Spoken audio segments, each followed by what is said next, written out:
ഓർശ്ലേം വീഥിയിൽ പൂക്കുന്ന പുണ്യമേ രക്ഷക, നീ എൻ്റെ ഭാഗ്യം.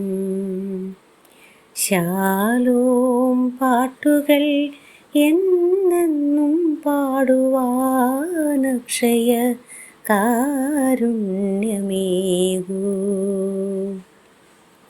അലിവെഴും നിൻ ഹൃത്തിലെ ഒലിവു ശാഖയിൽ പാർക്കുവാൻ ചെറുകുരുകിൽ പക്ഷിയായി ഞാൻ കാത്തു നിൽക്കയായി പ്രപഞ്ചനാഥ.